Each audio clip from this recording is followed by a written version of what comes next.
Now, here in the US, lawmakers are trying to put a new focus on the trafficking of young children for sex. But what happens when the person selling you is your father?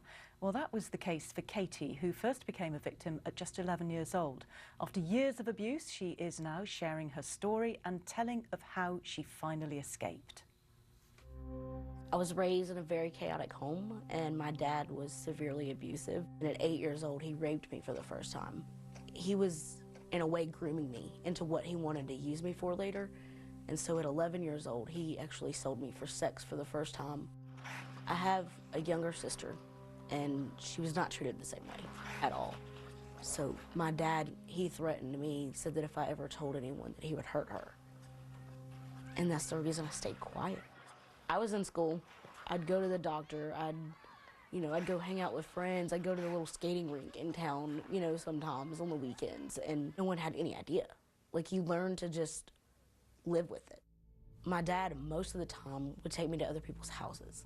Sometimes it was overnight, and we would just tell, my mom that I was spending the night somewhere. Because my dad would literally drop me off wherever he was taking me. He would take my clothes and leave. And then when the buyer was done with me, he would come back, bring my clothes back, and then we would leave. Doctor's offices, medical offices, businesses, where it's like there was just that one person there and then me.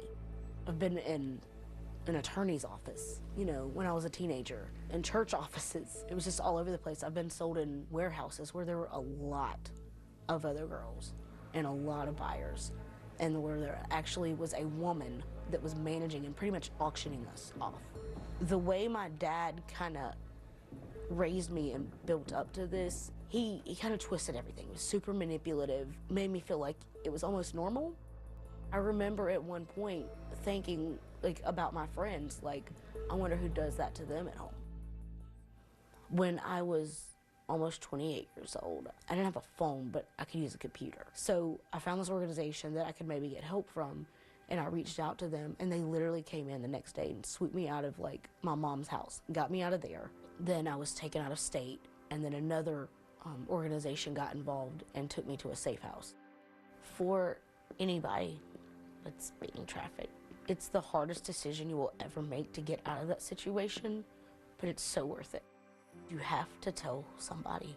It's hard to heal, but the sooner you start that process, the better. And the more chance you have at living an amazing life. Powerful words indeed. Katie there sharing her story of abuse, and she now works as an advocate in an organisation that actually helps those who are victims of sex trafficking.